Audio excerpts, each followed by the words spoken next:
This is Miss Pekarski. I am not here today, so you have a sub. Please be polite and nice to your sub, and do not ask to go use the restroom, especially while the video is recording.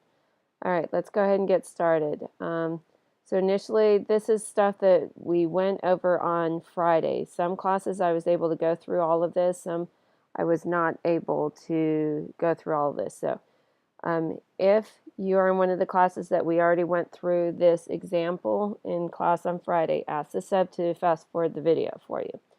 The rest of you, go ahead and watch this, take notes. Before we get started, you want to have your work sheets that we were working on last week. You also want to have your purple notes with all your identities on it, and your unit circle will be very helpful to have. You're not going to need a calculator for this stuff today, just those things I just mentioned. All right, so let's go ahead and get started on this example. We have secant theta plus 1 on the left side of the equal sign, and we have sine times tangent divided by 1 minus cosine. Usually we work with whatever's on the left, and we try to get it to equal whatever's on the right. In this case, what we have on the right is a lot more complicated, so we're going to work with the stuff on the right, and we're going to get what's on the left. So we know that our final answer should be secant theta plus 1. And if you look down here, here's a sneak peek. Look, our answer is secant theta plus 1. So that's going to be our goal, is to get to secant theta plus 1. Now we have to show all our work on how to get there. All right, so our first step is put everything in terms of sine and cosine. So sine theta is already in terms of sine or cosine, so I'm not changing that at all. My denominator, I'm not changing at all. It's just going to be 1 over cosine, and it's also going to be 1 over cosine down here in this step too. But for tangent theta, I need to change it and put tangent theta in terms of sine or cosine. And tangent theta is sine over cosine. All right, so this is what I have in my numerator. This is what I have in my denominator. Now I need to combine terms here, and so I'm going to end up with sine squared theta over cosine in my numerator. And then if you look here, you can see that I have a fraction in a fraction. And some of you are like, well, in the denominator, there's not a fraction there. But if you put all of this over 1, then you have a fraction in the numerator and a fraction in the denominator. And you guys all know that you have to do the whole keep, flip, change thing when you have fractions and fractions. So we're keeping the numerator exactly the way it is. We're in this division line, instead of being division, we're going to change it to a multiplication. And then the denominator down here is going to be flipped. So instead of 1 minus cosine theta over 1, it's going to be 1 divided by 1 minus cosine theta. All right?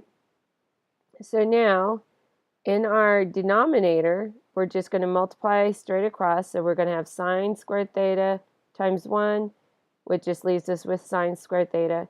And then in the denominator, cosine theta times 1 minus cosine theta. We're going to go ahead and leave that like it is. We'll just combine the terms there. We'll just leave it. Okay, now for the numerator, we have sine squared theta times 1, which is just sine squared theta. Well, in your purple notes, let's see, I'm trying to remember, yep. In your purple notes, in the Pythagorean Identities, you see that sine squared theta, or x, is just equal to 1 minus cosine squared theta. So you can replace this with 1 minus cosine squared theta. Okay? Then in your purple notes, right below this, you see where it says has this, and all they did here is they just factored out these two terms. We're just factoring them. Okay? So now instead of having 1 minus cosine squared theta, we're going to have 1 plus cosine times 1 minus cosine. Okay?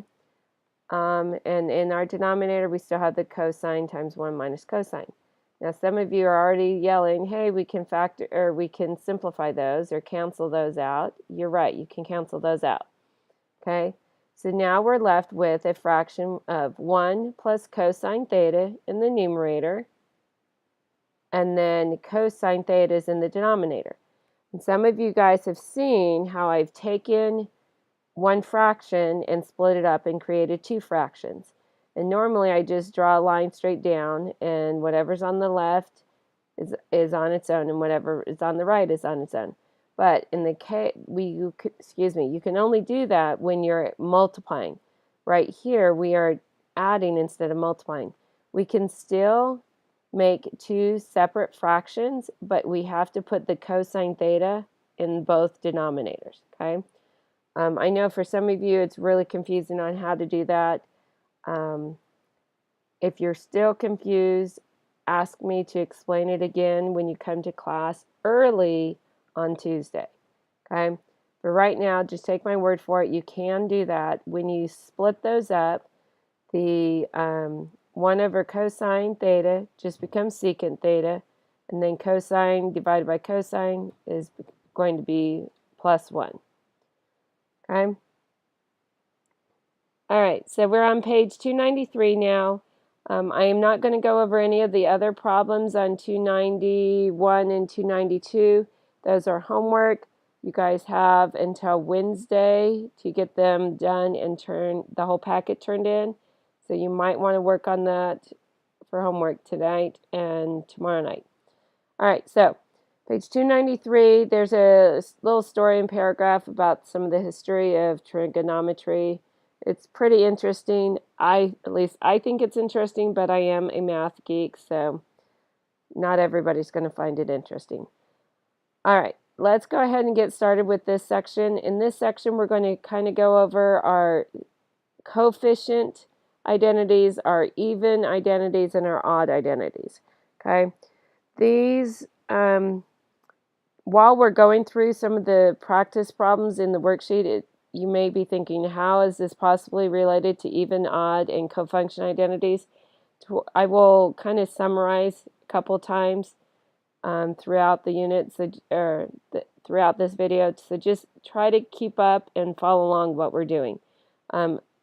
Like I said at the very beginning, you will want to have your unit circle out. It will help you tremendously. So this is problem 1, and with this problem they want us to draw the angle negative theta in standard position, label the coordinates of the points where it passes through the unit circle in terms of sine and cosine, and then complete the identities. All right, so that's the instructions for number 1. So let's go ahead and do that. Notice we already have our angle theta is already drawn for us. Now we need to have negative theta. Well, negative theta, all you do is you start at the positive x-axis, and you're going to go this direction. And so our negative theta is kind of a mirror image, a reflection across the x-axis. Okay, so that's all I did with the pictures. I just reflected over the x-axis, and now this angle is our negative theta. Okay.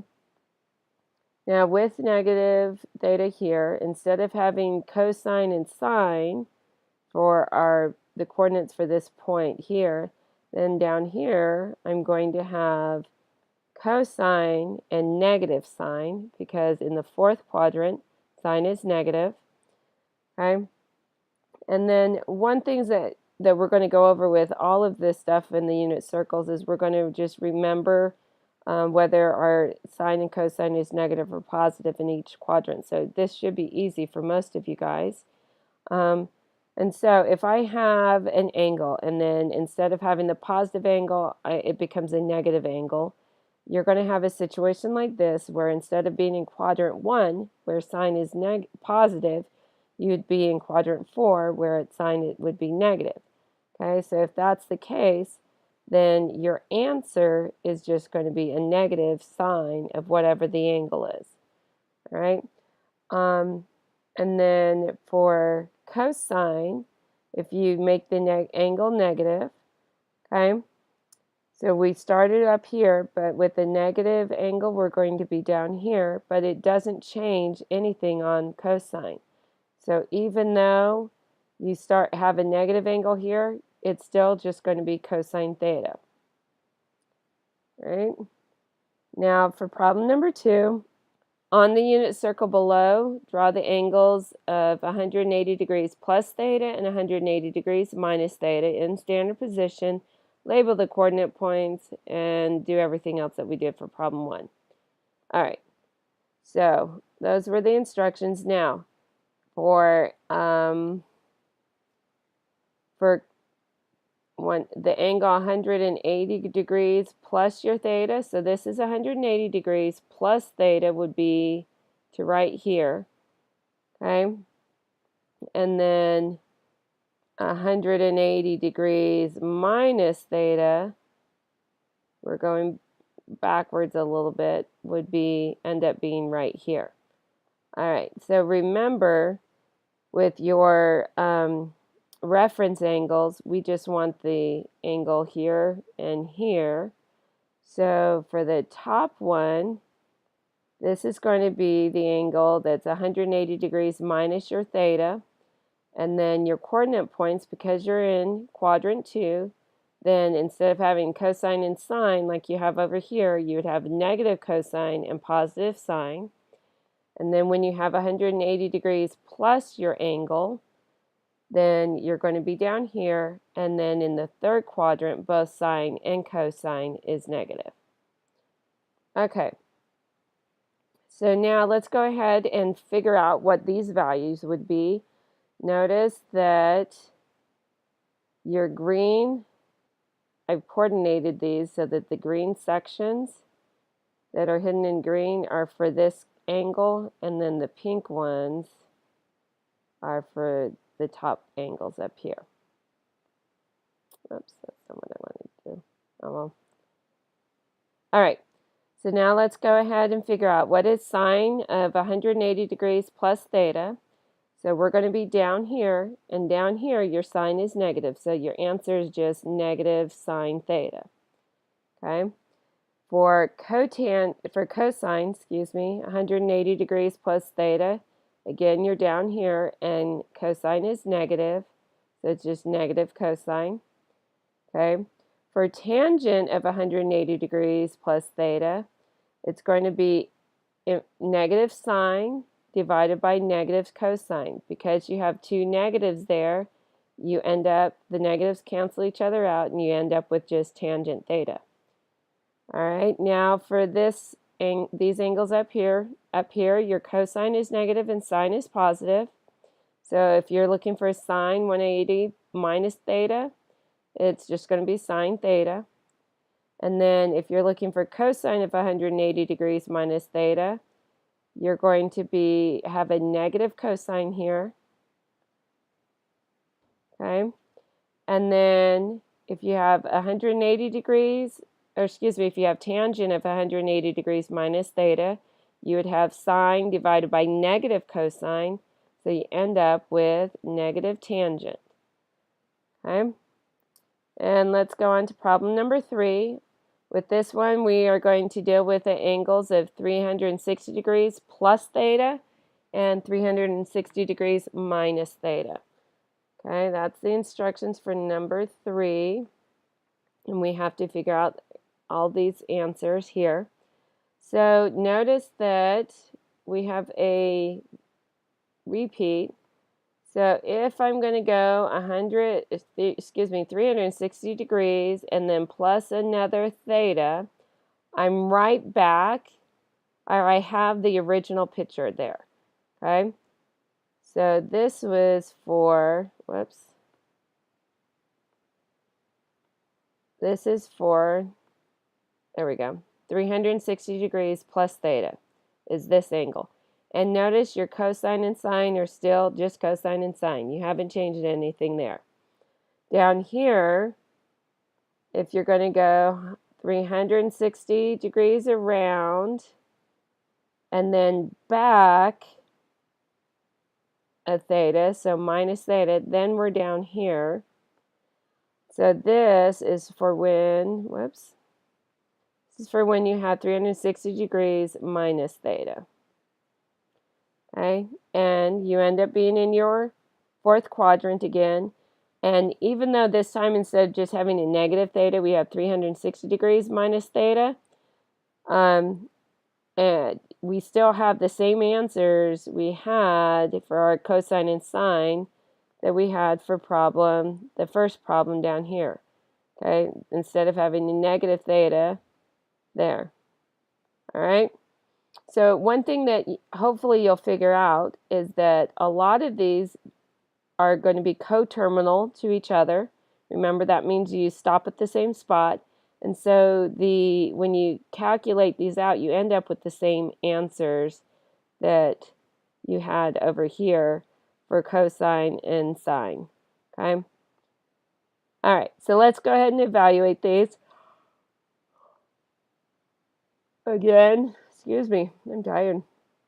All the orange ones are for this angle, and all the brown ones answers are for this angle up here. All right, so we want to know what is sine at 360 degrees plus theta. Well, it's just going to be sine. It hasn't changed at all. And cosine hasn't changed at all. And then because both sine and cosine are positive, tangent is just going to be positive tangent. Okay?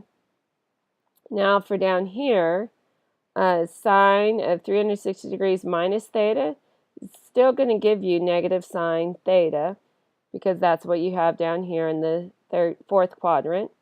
Cosine is still going to be positive, and tangent is going to end up being negative because you have a negative sine divided by positive cosine. So this time you end up with a negative tangent here. And if you guys remember whether each trig function is positive or negative in each of these quadrants, this is super easy for you, and you probably already had this done before I uncovered the answers. All right, so let's go ahead and summarize what we've gone over. We've gone over something that's called your odd function identities, okay? And most of you will recall that sine, cosecant, tangent, and cotangent are considered odd functions. And the interesting thing about odd functions is that if your angle in here is negative, then you can just get rid of this negative sign and put it out front for sine, tangent, cosecant, and cotangent. Now, because cosine and cosecant are even functions, you will ignore the negative signs when you have a negative angle out here. It's just going to become positive. Okay? Now, don't confuse this situation here with answers from our third quadrant and our second quadrant. Realize that cosine of 180 degrees minus theta, so when we're in the second quadrant, you still have a negative cosine out front. Okay? And then when you're in the third quadrant, you have a negative cosine out front. Those are different from your even functions, where if the angle is negative, you can just drop the negative. Okay? All right. So those are our even and odd function identities. We will be using them a couple more times in this video.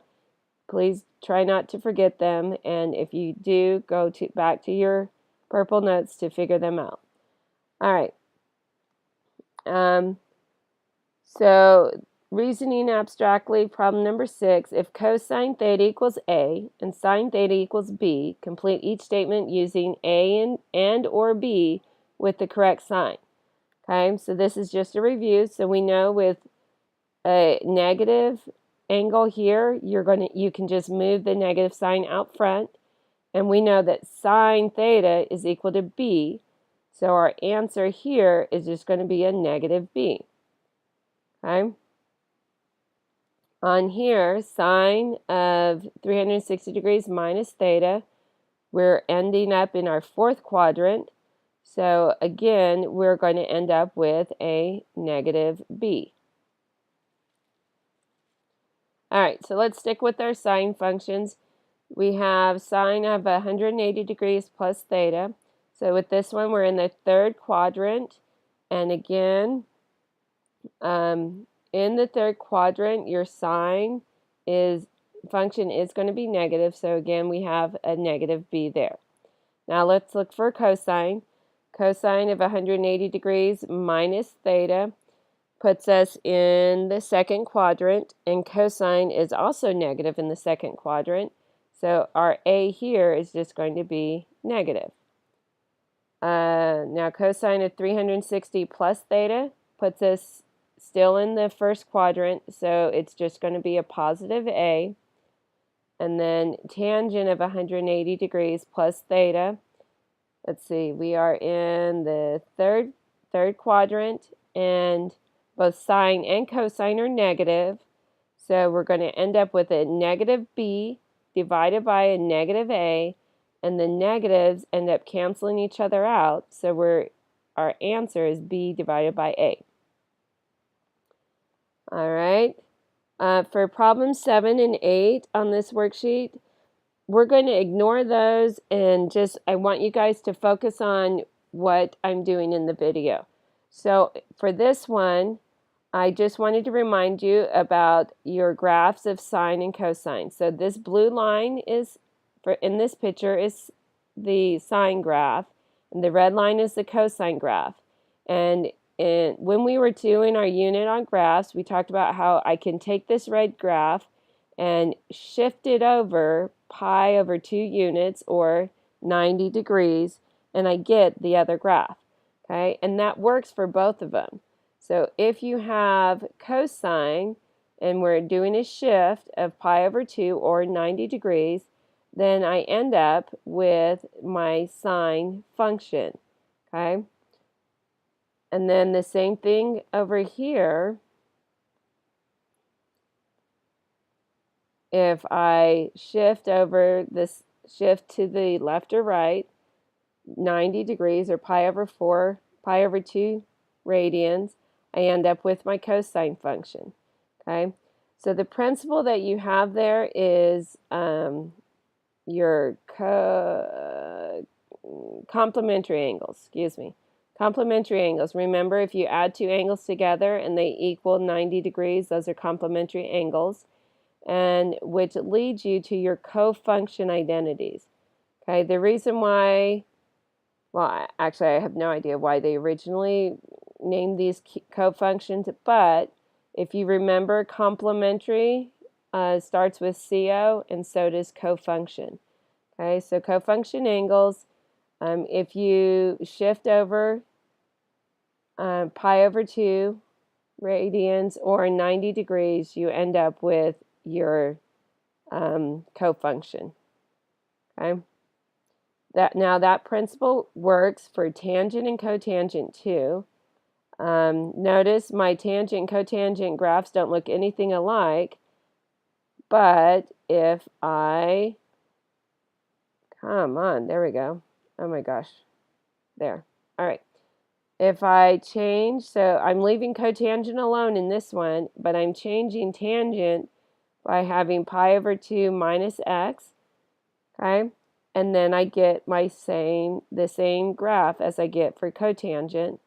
And then for tangent, and this one is staying the same, and I'm doing pi over 2, or 90 degrees minus the angle, to get the same graph as tangent. So here's some more cofunction identities. Okay, these are cofunctions of each other. Okay, and then lastly, cosecant and secant are also cofunctions of each other, as you can see in this picture and this picture. Okay. Notice I'm just shifting these over 90 degrees, or pi over 2. Okay. Let me see. Yeah, I think we're good. All right, so let's go ahead and do a summary of everything we've covered. Problems 11.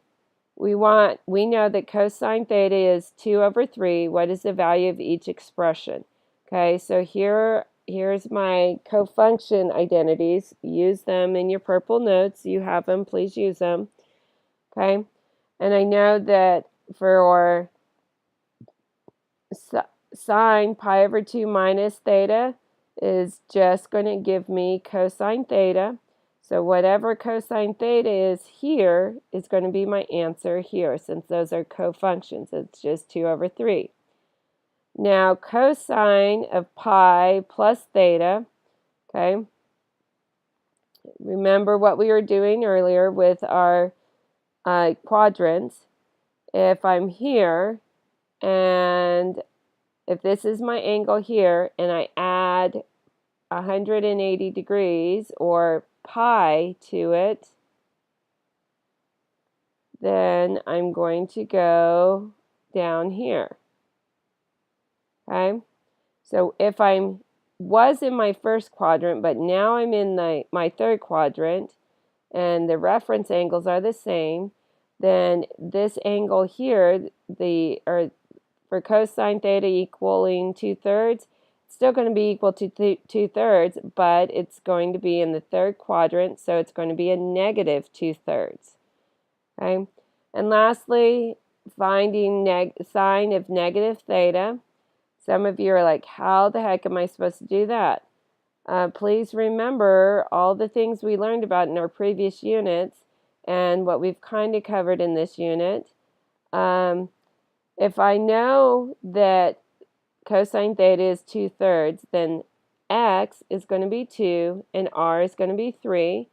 And I know you guys know the Pythagorean Theorem, a squared plus b squared equals c squared. And we can replace a, b, and c with x, y, and r. And then when we do that, we can plug in what we know, and we have 2 squared plus y squared equals 3 squared. And that reduces to 4 plus y squared equals 9. And if I want to solve for y squared, I'm going to get 5. Okay, and then if I want to solve for y, I'm going to do the square root, and I get positive or negative 5. Now, if I'm looking for a sine of negative theta, then it doesn't tell me exactly what quadrant I'm in, but I know that sine has to be negative, so it's either here or here. So I can go ahead and set up my ratio. I know that y is square root of 5, and I know that r is going to be 3, and then I also know that my answer has to be negative because I have a negative angle here. Okay, problem 12. I don't know why I was going to say problem 4.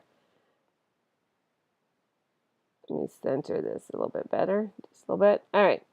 I have sine pi over 6 is equal to 1/2. Well, how do you know that? Guys, pull out your unit circle. Sine pi over 6, here's my pi over 6, and my y value is going to be my sine value, so yes, indeed, it is equal to 1/2. Okay? So given this information, what is the value of each expression? Well, most of you probably already know that if sine pi over 6 is 1/2, then cosine pi over 3, oh my gosh, I love this textbook.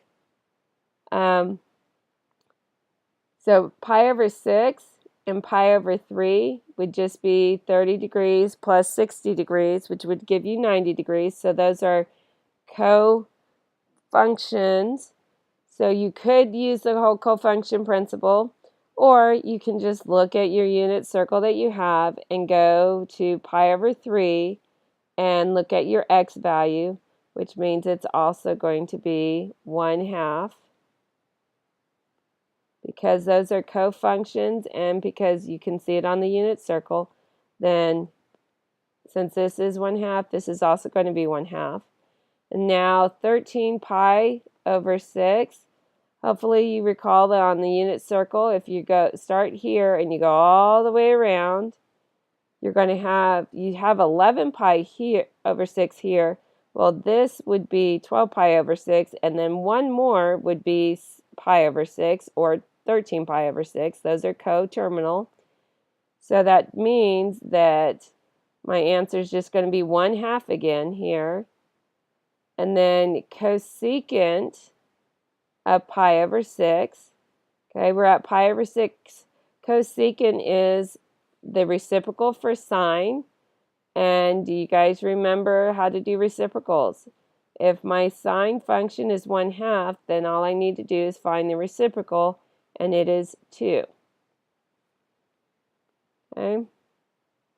Now for 13, this really relies on your cofunctions, and it helps you if you remember that with the cofunctions, you just need two angles that add together to get 90 degrees, or pi over 2 radians. Okay, and incidentally, if you have 63 plus 27, then you get 90 degrees. Okay, so we're relying on our cofunction identities here. And if sine of 63 degrees equals x, then cosine of 27 degrees is also going to equal x because of the cofunction identities. Okay? Now here, notice that I have a negative angle instead of a positive angle. I already know that this is equal to x. So is this going to be negative x or positive x? The answer is positive x. Why is it positive x and not negative x? Do you guys remember that your cosine is an even function, and anytime you have a negative angle here, you can ignore the negative sign. Now this one may look a little bit harder, 243 degrees. It will help if you remember that for 243 degrees, you're somewhere in the third quadrant, okay? And if you had 360 degrees plus 180 degrees, you're in the third quadrant. Sorry, I just said that. So what does this relate to? Well, remember that 63 degrees is somewhere over here. If you add 180 degrees to it, you're going to be over here. And the answers are going to be the same, except for here in quadrant 1, you're positive. In quadrant 3, you're negative. Okay? So if sine 63 degrees is positive x, then sine of 243 degrees, you're going to have a negative x. All right. Whoops, didn't want to do that. I am done. I hope that you were able to figure out how to use your unit circle to solve some of these problems, and I hope you were able to kind of go over these odd and even functions and understand how to use these identities. We will have some more problems that we're going to do with this. I am not going to help you anymore for any of the rest of the problems in this packet. Please, please, please do your homework and get them done. Get all the problems done before Wednesday when this is due. Those of you that need to make up tests, you can come in on Wednesday after school to finish up your test or retakes or redos or whatever. Okay? I will see you on Tuesday. Bye.